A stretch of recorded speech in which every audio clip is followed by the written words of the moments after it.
Pagi di sekolah dasar negeri Al-Ikhlas selalu dimulai dengan suara riang. Suara sepatu anak-anak yang berlarian di koridor, tawa yang bergema dari lapangan, dan sapaan guru yang terdengar hangat. Sekolah itu berdiri di pinggir kota kecil di Jawa Timur, tidak besar tapi dikenal ramah. Halamannya luas, ada pohon jambu besar di belakang kelas 5, tempat anak-anak sering bermain sambil menunggu dijemput. Dindingnya mulai kusam, tapi setiap ruangnya terasa hidup. Bagi banyak orang tua, SD Al-Ikhlas adalah sekolah yang aman, guru-gurunya sabar, muridnya sopan, dan para wali murid saling kenal. Namun, tanpa ada yang menyadari, di balik keceriaan dan rutinitas sederhana itu, perlahan sesuatu yang ganjil mulai tumbuh. Sesuatu yang tak bisa dijelaskan, tapi bisa dirasakan, seperti hawa dingin yang menempel di kulit ketika angin berhenti bertiup. Setiap Jumat, gerbang sekolah selalu lebih ramai dari biasanya. Mobil putih berhenti di depan halaman, dan dari dalamnya turun seorang wanita anggun dengan kebaya krem dan tas tangan kecil. Itulah Bu Hayati, wali murid paling terkenal di SD Al-Ikhlas. Wajahnya lembut, suaranya pelan tapi penuh wibawa. Ia selalu tersenyum, dan dalam setiap senyum itu ada sesuatu yang menenangkan. Di tangannya, selalu ada keranjang besar berisi makanan. Lemper, kue lapis, pastel, dan kadang nasi kotak yang harum. Semuanya dibagikan gratis. Assalamualaikum, anak-anak. Suaranya merdu, lembut seperti nyanyian sore. Ini ibu bawa makanan, biar semangat belajarnya.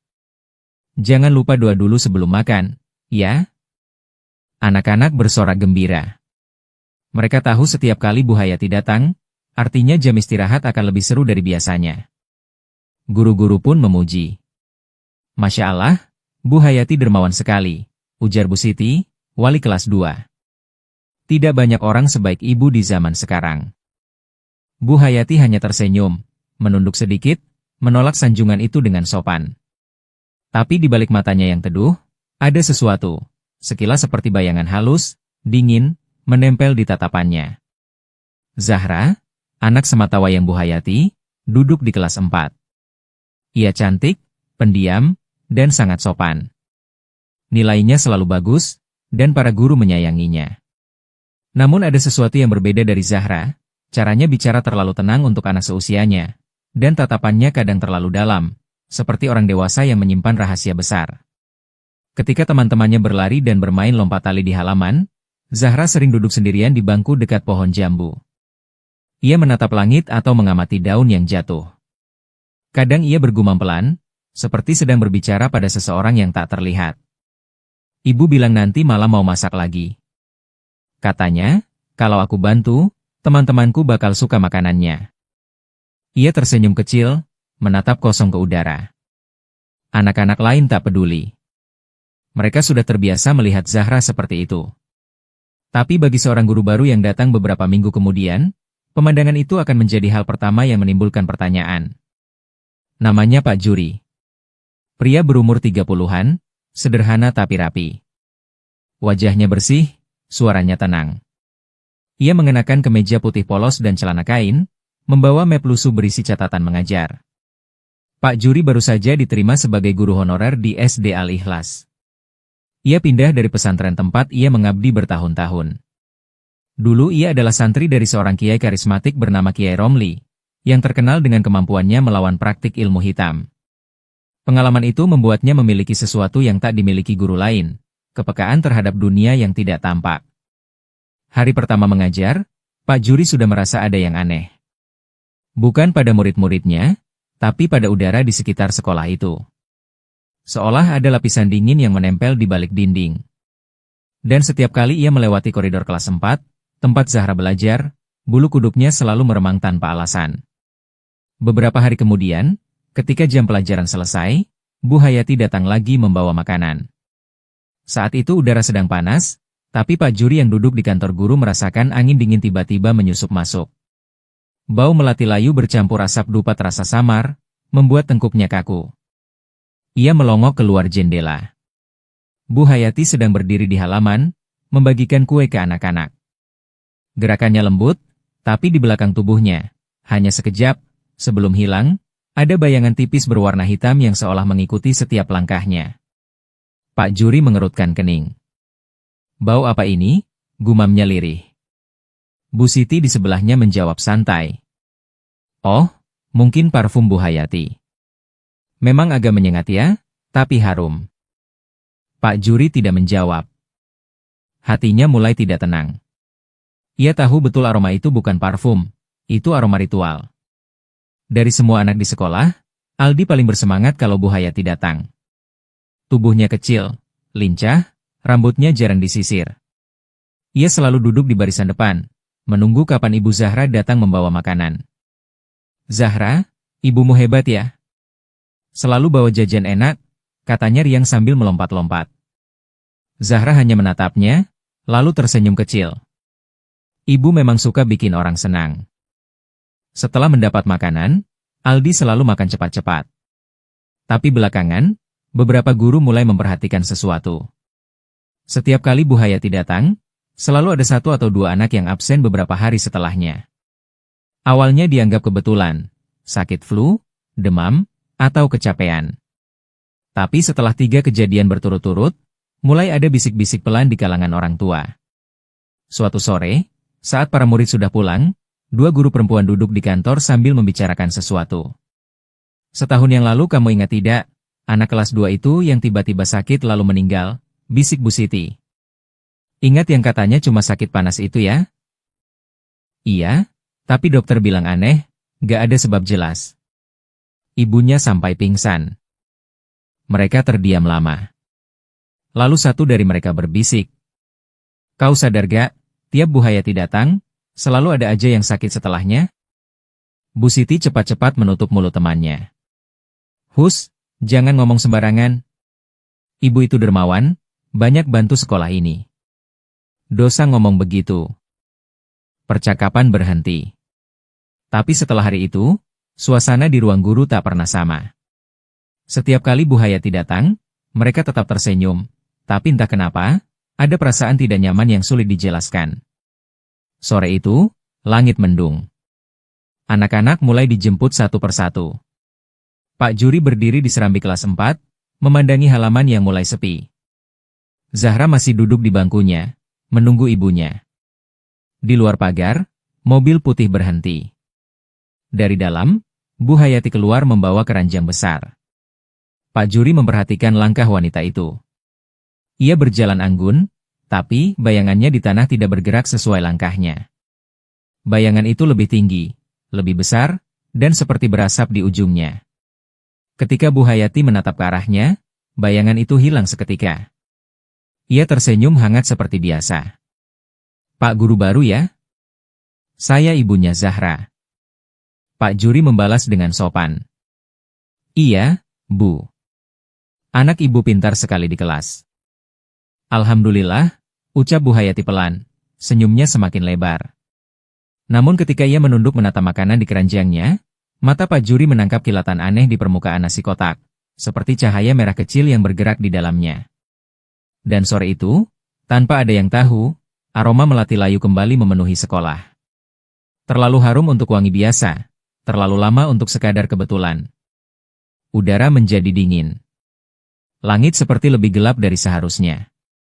Di antara tawa anak-anak yang masih terdengar samar, Pak Juri berdiri diam, hatinya bergetar tanpa tahu kenapa. Sementara di kejauhan, Zahra menatapnya dengan senyum kecil. Senyum yang entah kenapa, terasa seperti bukan senyum anak-anak lagi. Sudah 2 minggu sejak pertama kali Pak Juri mengajar di SD Al-Ikhlas. Semakin lama ia berada di sana, semakin kuat perasaan aneh yang mengikutinya. Perasaan yang datang tanpa alasan, seperti tatapan seseorang dari balik tirai yang tak terlihat. Setiap pagi, ia selalu datang lebih awal, membuka jendela kelas, menghirup udara pagi yang masih segar. Tapi belakangan, udara itu tidak lagi murni. Ada aroma samar yang menusuk hidungnya, bau dupa dan melati layu, muncul di saat yang sama ketika Bu Hayati melangkah masuk ke halaman sekolah. Awalnya ia berpikir itu hanya kebetulan. Namun, aroma itu selalu datang sebelum hal-hal janggal terjadi. Lampu ruang guru berkedip tanpa sebab. Burung-burung di halaman tiba-tiba terbang serentak. Dan anak-anak yang biasanya riuh, mendadak tenang setiap kali Bu Hayati lewat. Suatu siang, setelah jam pelajaran usai, Pak Juri duduk di ruang guru, menulis catatan di buku kecilnya. Ia menulis hal-hal yang ia rasakan, sesuatu yang ia pelajari dulu dari pesantren, cara mengenali tanda-tanda, ilmu hitam yang beroperasi secara halus. Aroma bunga yang tidak pada tempatnya. Bayangan tak searah cahaya. Rasa dingin di sekitar anak-anak tertentu. 3 tanda itu kini muncul bersamaan di sekolah ini. Dan semuanya mengarah ke satu orang, Bu Hayati. Hari itu, ia memperhatikan lebih saksama. Saat Bu Hayati lewat di depan kelas 4, bayangan di lantai memanjang ke arah berlawanan dari cahaya matahari. Pak Juri menatap lekat. Dan ketika wanita itu menoleh, ia seperti bisa melihat sesuatu bergetar di belakang tubuhnya. Asap tipis hitam yang menempel di punggungnya, seolah mengikuti dari dunia lain. Subhanallah, desisnya pelan. Tangannya gemetar, tapi ia cepat menunduk, berpura-pura membaca buku. Sebab, dari sudut matanya, Bu Hayati menatap ke arahnya sambil tersenyum. Senyum yang kali ini terasa seperti bukan sekadar keramahan, melainkan peringatan halus. Jangan ikut campur. Sementara itu, Zahra, anak Bu Hayati, tumbuh dalam bayang-bayang ibunya tanpa benar-benar memahami apa yang sedang terjadi. Ia bangga setiap kali teman-temannya memuji ibunya. "Ibuku baik ya, Pak Guru?" tanyanya polos suatu hari. "Iya, ibu kamu dermawan sekali," jawab Pak Juri sambil tersenyum menahan rasa gelisah. Namun di balik senyum Zahra yang manis, ada lingkar hitam samar di bawah matanya. Beberapa kali saat menunggu sang ibu menjemput, ia tertidur di kelas dan menjerit kecil dalam mimpi. Ketika Pak Juri membangunkannya, Zahra tampak ketakutan. "Aku lihat ibu." Ibu ngomong sama orang tinggi besar, bisiknya pelan. "Tapi orangnya bukan manusia, Pak." Matanya merah. Pak Juri menatapnya lekat, namun ia tidak langsung menanggapi. Ia hanya mengelus kepala Zahra dan berkata lembut. "Kalau bermimpi buruk, baca doa tidur ya, nak. Jangan takut, Allah yang jaga kamu." Namun dalam hati, ia tahu, mimpi anak kecil seringkali bukan sekadar bunga tidur. Kadang itu adalah pantulan nyata dari sesuatu yang sedang benar-benar terjadi di sekitar mereka. Di rumah besar milik Bu Hayati, di pinggiran kota, malam itu sunyi. Rumahnya berdiri di antara kebun bambu dan sawah kering.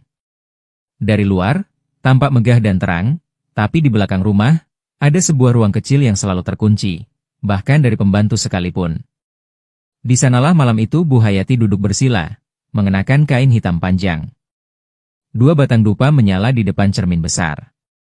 Aroma melati layu memenuhi udara, dan di lantai tergambar lingkaran dengan tulisan-tulisan aneh dari tanah kuburan. "Datanglah," suaranya pelan, nyaris seperti bisikan. "Aku sudah siapkan tumbalnya. Kekayaanku tak boleh berhenti di sini." Udara bergetar. Lampu-lampu di rumah berkelip. Dari balik cermin, muncul bayangan hitam berasap, tubuhnya tinggi, matanya merah menyala seperti bara. Suara seraknya menggema, berat, dan menggetarkan lantai. "Kau janji, Hayati, 1 nyawa untuk 1 tahun kenyamananmu." "Aku tahu," jawab Bu Hayati dengan gemetar, tapi matanya penuh keyakinan. "Besok aku akan bawa makanan ke sekolah. Salah satunya sudah kusiapkan." Ia menunduk, mengambil nasi kotak di depan cermin. Nasi itu tampak biasa, tapi di atasnya terletak bunga melati 1 kuntum yang sudah kering. Bu Hayati meneteskan sesuatu dari botol kecil ke nasi itu, cairan berwarna hitam pekat, beraroma besi dan tanah. "Bawalah rezeki untukku," ucapnya sambil menunduk dalam-dalam. "Ambillah siapa yang terpilih." "Aku ikhlas." Makhluk itu mendesis pelan. Dari tubuhnya, asap hitam keluar dan menyelimuti nasi kotak itu. Di dalam kegelapan, suara tawa kecil terdengar, bukan tawa manusia, tapi tawa yang menyeret rasa dingin ke seluruh ruangan. Lalu semuanya hening. Dupa padam sendiri, dan melati di atas nasi itu kini berubah warna menjadi kehitaman, layu sepenuhnya. Bu Hayati menatap hasil ritualnya dengan mata yang kosong. Di wajahnya, terselip senyum kecil, senyum lega sekaligus haus. "Besok pagi," bisiknya, "akan ada 1 lagi yang terpilih." Dan di kamar atas, Zahra yang tertidur gelisah menggeliat keras. Ia bermimpi melihat ibunya di ruangan penuh asap, berbicara dengan bayangan tinggi besar. Dalam mimpinya, bayangan itu menatap ke arahnya. Dan dengan suara berat yang menyeramkan, berkata, "Giliran siapa kali ini Zahra?" Pagi itu, udara di SD Al-Ikhlas terasa ganjil. Langit mendung, tapi matahari seolah memaksa menembus awan. Cahaya yang turun tidak hangat, justru kelabu dan berat. Pak Juri berdiri di depan kelas 4, dadanya berdebar tanpa sebab. Sejak bangun subuh tadi, hatinya sudah tidak tenang. Mimpi yang datang malam sebelumnya masih membekas. Seekor bayangan besar berasap menatapnya dari balik cermin, sambil berbisik, "Jangan ikut campur, Guru." Dan kini, ketika deru mobil putih Bu Hayati terdengar berhenti di halaman sekolah, firasat itu menjadi kenyataan. "Anak-anak, lihat! Ibu Zahra datang." Suara Bu Siti menggema dari depan kelas, disambut sorak gembira para murid. Bu Hayati turun dari mobil dengan senyum yang sama seperti biasanya, lembut, teduh, dan meyakinkan. Di tangannya, 2 keranjang besar penuh kotak makanan. Zahra berlari kecil menghampiri, wajahnya cerah. "Ibu, biar Zahra bantu bagi, ya?" "Boleh, sayang," jawab Bu Hayati sambil mengelus rambutnya. "Bagikan baik-baik, ya. Jangan lupa ucap bismillah." Anak-anak berbaris dengan riang. Kotak-kotak nasi itu tampak biasa, rapi, harum, dibungkus bersih. Tapi di antara tumpukan itu, ada satu kotak yang berbeda. Tutupnya sedikit berembun, dan dari celah kecil di tepinya, keluar asap hitam tipis seperti kabut yang nyaris tak terlihat. Tak ada yang menyadari, kecuali satu orang. Pak Juri yang berdiri di sudut halaman tiba-tiba merasakan tengkuknya dingin. Pandangannya tertuju pada kotak itu. Cahaya matahari seperti menolak menyentuhnya. Di sekitarnya, udara tampak bergetar. Astagfirullah, ini bukan makanan biasa. Saat Zahra melangkah ke arah Aldi sambil membawa kotak itu, langkah Pak Juri spontan maju setapak. "Zahra, tunggu dulu." Tapi sebelum ia sempat menahan, Zahra sudah menyerahkan kotak itu dengan senyum polos. "Ini buat kamu, Di," kata ibu, "kamu suka nasi ayamnya." "Makasih, Zahra," jawab Aldi ceria, tanpa rasa curiga sedikit pun. Pak Juri menatap, tangannya mengepal. Ia tahu sesuatu buruk akan terjadi, tapi belum tahu bagaimana mencegahnya tanpa membuat kepanikan di antara anak-anak. Ia hanya mampu beristighfar pelan. Sementara asap hitam dari nasi itu perlahan menghilang, menyerap ke udara, masuk ke dada Aldi saat anak itu mengucap doa makan. Malamnya, rumah kecil milik orang tua Aldi berubah panik. Anak yang tadi siang sehat dan tertawa kini tergeletak dengan tubuh panas tinggi. Keringatnya deras, matanya terbuka tapi tak fokus. Setiap kali ibunya mencoba menyuapi obat, Aldi menggigil hebat. "Bu, panas, ada yang di sini," katanya lirih sambil menunjuk dadanya. "Tenang, Nak. Dokter bilang cuma demam biasa," jawab sang ibu, suaranya bergetar. Namun, dokter yang dipanggil terlihat bingung. Tidak ada tanda infeksi, tapi suhu tubuhnya tak wajar. Matanya seperti merespons hal yang tidak terlihat. Malam semakin larut. Di kamar Aldi, hawa berubah aneh. Bau dupa bercampur bunga melati busuk mulai menyebar, padahal tak ada yang menyalakan apapun. Lampu berkedip, dan dari bawah ranjang terdengar suara lirih seperti hembusan napas berat. Tubuh Aldi perlahan membiru, bibirnya kehitaman. Ia menggigil sambil terus mengigau. Matanya merah, Bu, di jendela, matanya merah. Sang ibu menangis keras, memeluk anaknya yang mulai lemas.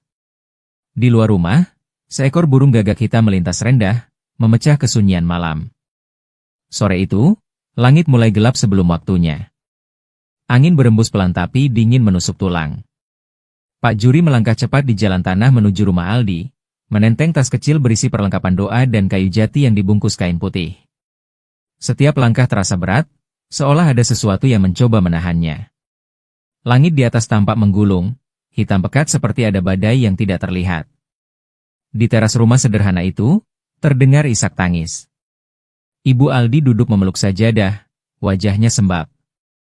"Pak Guru, tolong anak saya, sudah 2 hari begini. Dokter gak ngerti penyakitnya." Suara ibu itu pecah, penuh putus asa. Pak Juri menunduk sopan. Bismillah, Bu. Kita minta pertolongan Allah saja. Tidak ada yang lebih kuat dari kehendaknya. Ia meminta izin masuk. Begitu kakinya melangkah melewati ambang pintu, suara kecil seperti bisikan terdengar samar di telinganya. Pergi, jangan ikut campur. Pak Juri berhenti sejenak. Hatinya bergetar, tapi bibirnya tetap melafal ta'awudz pelan. Begitu lafaz itu keluar, angin langsung berhenti. Sunyi. Hanya suara detak jam dinding yang terdengar pelan. Kamar itu gelap meski semua lampu menyala. Cahaya terasa redup, seperti tertelan bayangan. Aldi terbaring di ranjang, tubuhnya kaku. Wajahnya pucat kebiruan, bibirnya hitam, dan dari sela giginya keluar uap hitam halus setiap kali ia bernapas. Matanya setengah terbuka, tapi bola matanya putih seluruhnya. Pak Juri mendekat. Bau dupa dan bunga melati busuk langsung menusuk hidungnya. Ia tahu betul, ini bau khas ritual pesugihan. Ia duduk di samping ranjang, mengusap dada Aldi dengan lembut. Nak, kamu dengar Pak Guru? Tak ada jawaban. Tubuh anak itu justru menegang, dan dari tenggorokannya keluar suara berat yang bukan miliknya. Dia, milikku. Suara itu dalam, seperti keluar dari dua arah sekaligus, dari mulut Aldi, tapi juga dari udara di sekitarnya. Ibu Aldi menjerit, memeluk dinding sambil menangis. Ya Allah, anakku, Pak Guru. Pak Juri tetap tenang. Ia membuka tasnya, mengeluarkan botol kecil berisi air doa dan sepotong kayu jati tua, potongan mimbar pesantren tempat Kiai Romli dulu mengajar. Kayu itu telah disucikan dan sering digunakan untuk ruqyah berat. Ia meneteskan sedikit air doa ke dahi Aldi, lalu memulai bacaan. Bismillahirrahmanirrahim. Suara ayat-ayat suci bergema perlahan. Udara di kamar mulai berubah. Lampu bergetar, tirai berayun meski jendela tertutup rapat. Dari sudut ruangan, asap hitam mulai menggumpal, membentuk sosok samar, seperti manusia tinggi berasap dengan mata merah membara. Makhluk itu menatap Pak Juri tajam, suaranya menggelegar. Kau berani melawanku, manusia lemah? Pak Juri tetap membaca, suaranya semakin lantang. Makhluk itu meraung, lalu mendadak menubruk ke arah Pak Juri. Udara bergetar keras, tirai beterbangan, gelas di meja pecah seketika. Tapi kayu jati di tangan Pak Juri memancarkan cahaya putih kekuningan, menahan dorongan itu seperti tameng. Dengan nama Allah, aku perintahkan kau keluar dari tubuh anak ini. Engkau bukan tuannya, dan tubuh ini bukan milikmu. Makhluk itu mengerang, suara desisnya berat seperti logam terbakar. Dia sudah memakan persembahan kami. Hak kami telah sah. Tidak ada hak atas yang haram, bentak Pak Juri, menekan kayu jati ke dada Aldi. Aldi menjerit keras, tubuhnya terangkat dari ranjang, dan dari mulutnya keluar asap hitam pekat yang menggeliat seperti ular. Pak Juri terus membaca ayat-ayat ruqyah. Dinding kamar mulai retak, suara angin menggema keras, tapi Pak Juri tidak berhenti. Keringatnya menetes, bibirnya tak berhenti berzikir. Cahaya dari kayu jati semakin terang, menyilaukan, hingga bayangan hitam itu mulai menjerit kesakitan. Kau tak bisa melawanku, aku bagian dari perjanjian darah. Perjanjianmu batil di hadapan kalimat Allah. Tiba-tiba makhluk itu pecah menjadi asap yang berputar-putar, lalu menubruk langit-langit, mencoba keluar lewat jendela. Pak Juri menegakkan tubuhnya, lalu menengadahkan tangan, membaca dengan suara menggelegar. Allahu Akbar. Asap itu terbakar oleh cahaya putih. Suara jeritannya panjang dan memekakan, seperti logam dicabik. Api putih muncul sesaat, tapi api yang tidak panas, melainkan suci. Ketika cahaya mereda, Aldi terjatuh ke ranjang. Tubuhnya kini tenang, napasnya teratur. Asap hitam menghilang, hanya tersisa bau dupa yang makin lama makin samar. Pak Juri menutup mata, menarik napas dalam. Ia menatap wajah anak itu, kini tampak damai, pipinya kembali kemerahan. Alhamdulillah, selesai satu urusan. Tapi di dalam hatinya, Pak Juri tahu sesuatu. Jin itu tidak musnah. Ia kembali ke asalnya, ke rumah pemanggilnya. Dan jika benar pelakunya adalah orang yang ia duga, maka malam nanti, neraka kecil akan turun di rumah Bu Hayati. Di tempat lain, di rumah besar Bu Hayati, malam itu cermin di ruang belakang mulai bergetar. Asap hitam keluar dari baliknya, berputar liar seperti pusaran badai. Bu Hayati yang sedang duduk bersila tiba-tiba tersentak. Ia menatap ke arah lingkaran ritualnya, melati hitam yang biasa digunakan sudah meleleh jadi cairan merah gelap. Apa yang terjadi? Suaranya bergetar. Tumbalnya, gagal. Suara berat menggema dari dalam cermin, semakin keras, semakin marah. Kau bohong. Nyawa yang dijanjikan telah diselamatkan. Kau utang darah, Hayati. Cermin itu retak. Asap keluar deras, membentuk makhluk besar berasap dengan mata menyala merah, tubuhnya tinggi hingga menyentuh langit-langit. Bu Hayati berteriak, mundur ketakutan. Ampun, aku akan cari pengganti, aku janji. Makhluk itu menggeram, suaranya seperti petir yang tertahan. Terlambat. Kau memberi hidup pada yang seharusnya mati. Maka darahmu sendiri yang harus kubayar. Lampu di seluruh rumah padam. Dari luar, rumah besar itu tampak sunyi, tapi di dalamnya, jeritan panjang menggema, disusul suara kaca pecah, dan bau melati busuk yang menyebar ke seluruh lingkungan. Di kejauhan, Pak Juri yang baru pulang dari rumah Aldi menatap langit ke arah rumah Bu Hayati. Awan hitam berkumpul di atasnya, berputar cepat seperti pusaran asap. Ia tahu, pertempuran yang sebenarnya baru saja dimulai. Malam itu, langit di atas perumahan elit tempat Bu Hayati tinggal tampak ganjil, bulan purnama tertutup awan kelabu, dan udara begitu dingin hingga membuat bulu kuduk berdiri. Pak Juri berjalan perlahan menuju rumah besar itu, hanya ditemani cahaya senter kecil dan kitab yang ia genggam erat. Dari luar, rumah Bu Hayati tampak mewah, namun jendelanya tertutup rapat, seperti menyembunyikan sesuatu yang busuk di dalamnya. Begitu ia melangkah ke halaman, hawa dingin menyeruak, menusuk sampai ke tulang. Rumput di bawah kakinya basah, bukan oleh embun, tapi seperti cairan kental berwarna hitam yang mengeluarkan bau amis. Pak Juri berhenti sejenak, membaca istighfar lirih. Hatinya mantap, ia tahu, malam ini akan menjadi malam penentuan antara iman dan kekuatan setan. Pintu rumah Bu Hayati sedikit terbuka, bergoyang pelan meski angin tak berhembus. Dari dalam terdengar suara lirih seperti bisikan doa, tapi bukan doa manusia. Nada suaranya berat, serak, dan terputus-putus, seperti dari tenggorokan makhluk yang tidak memiliki jiwa. Pak Juri masuk dengan langkah hati-hati. Setiap langkahnya menimbulkan gema panjang di dalam rumah yang kini tampak seperti bangunan kosong.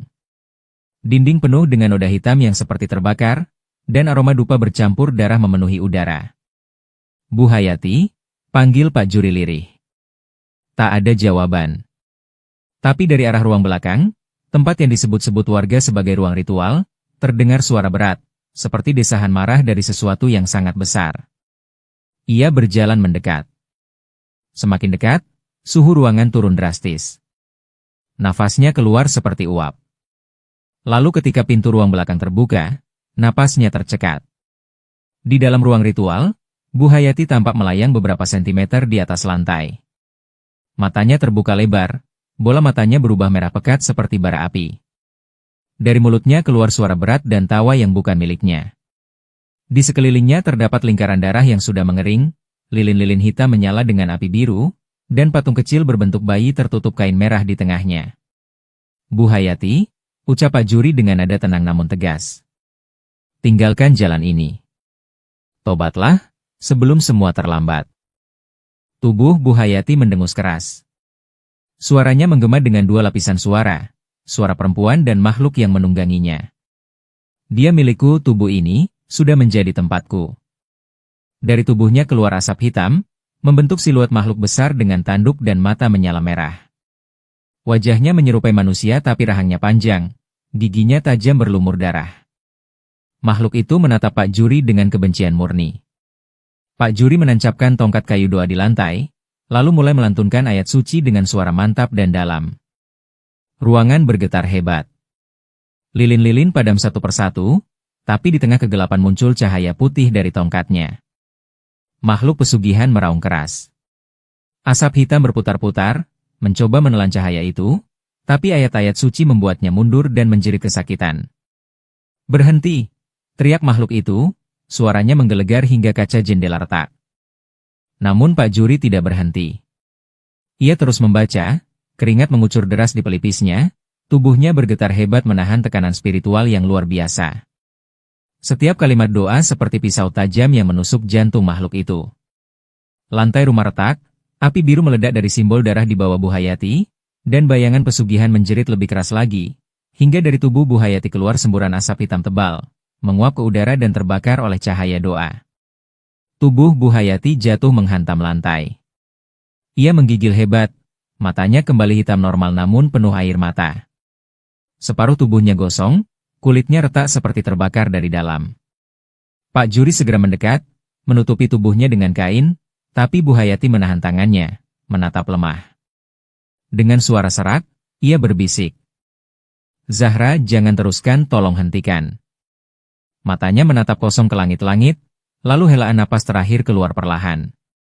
Tubuhnya terdiam, tenang, tapi di wajahnya masih tersisa sedikit senyum getir, seolah sadar bahwa penyesalan datang terlambat. Pak Juri menunduk, membaca doa dengan suara bergetar. Hawa rumah perlahan berubah hangat. Cahaya lilin yang tersisa padam sendiri. Dan di luar, angin malam berhembus pelan, seolah alam pun turut menghela napas lega setelah kegelapan panjang yang akhirnya sirna. Pagi itu, langit cerah, burung-burung kembali berkicau di halaman SD Negeri Al-Ikhlas. Tidak ada yang menyangka, hanya semalam sebelumnya, seorang wali murid kaya yang selalu tampak baik hati, Bu Hayati, meninggal dunia dengan cara begitu misterius. Berita yang tersebar di kalangan guru dan orang tua murid terdengar sederhana.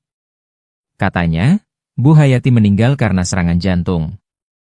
Tak ada yang mencurigai apapun. Tidak ada yang tahu tentang ritual, tentang darah, tentang makhluk hitam yang menagih nyawa. Semua lenyap di balik dinding rumah besar itu. Zahra, anak tunggal Bu Hayati, menangis tanpa henti. Ia tidak tahu apa-apa. Ia hanya mendengar ibunya tiba-tiba ditemukan meninggal dengan tubuh gosong sebagian. Ayahnya sudah lama meninggal, kini Zahra benar-benar sendirian. Setiap kali ditanya, ia hanya menjawab pelan. "Ibu sudah pergi, tapi ibu janji masih mau jaga aku." Pak Juri memandangi anak itu dari kejauhan. Ada sesuatu yang mengganjal di dadanya, semacam beban yang belum selesai. Ia tahu, meski iblis pesugihan itu sudah terusir, sesuatu dari kegelapan itu mungkin belum benar-benar hilang. Beberapa minggu berlalu. Kehidupan di sekolah berangsur normal. Anak-anak kembali bermain di lapangan, guru-guru tertawa di ruang guru, dan aroma dupa yang dulu sering tercium kini sudah tak ada lagi. Namun setiap kali Pak Juri melewati kelas Zahra, ia selalu merasakan hawa aneh.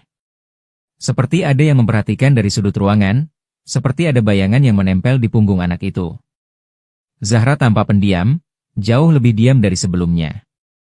Ia sering duduk sendirian di taman sekolah, tidak mau bermain dengan teman-temannya. Kadang ia berbicara sendiri, atau menatap kosong ke arah pepohonan. Beberapa guru mulai berbisik pelan. Kasihan Zahra, mungkin dia masih trauma kehilangan ibunya. Pak Juri hanya mengangguk, tapi hatinya tidak tenang. Ia tahu, trauma manusia tidak membuat udara terasa seberat ini. Suatu siang yang terik, ketika semua murid sedang istirahat, Pak Juri melihat sesuatu dari jendela ruang guru. Di taman kecil belakang sekolah, Zahra duduk bersimpuh di tanah. Di depannya, ada bunga-bunga melati putih yang ia tata hati-hati, membentuk lingkaran sempurna. Dari lingkaran itu, perlahan muncul asap tipis berwarna abu-abu, mengepul pelan seperti embun yang hidup. Pak Juri segera keluar, langkahnya cepat namun terukur. Ia berhenti beberapa meter dari Zahra yang masih membelakanginya. "Zahra," panggilnya lembut. "Kamu sedang apa, nak?" Zahra tidak langsung menjawab. Ia tetap menunduk, jarinya merapikan satu kelopak melati yang jatuh keluar lingkaran. Lalu ia berbalik perlahan. Senyumnya lembut, tapi matanya terlihat kosong, seperti tidak benar-benar menatap manusia di depannya. "Main sama teman ibu," jawabnya pelan. Udara di sekitar taman mendadak dingin. Bunga melati di tangan Zahra layu seketika. Dan di balik pundak kecil gadis itu, sekelebat bayangan hitam berasap tampak berdiri, menatap lurus ke arah Pak Juri dengan mata merah menyala. Angin berhembus kencang, dan suara tawa halus, suara yang dulu pernah ia dengar di rumah Bu Hayati, menggema pelan di antara dedaunan. Tumbal belum lunas. Pak Juri memejamkan mata, menarik napas dalam, membaca doa dalam hati. Tapi ketika ia membuka matanya kembali, Zahra sudah tidak ada di sana. Yang tersisa hanya lingkaran melati yang kini membentuk simbol aneh di tanah, dan aroma dupa yang perlahan kembali memenuhi udara sekolah.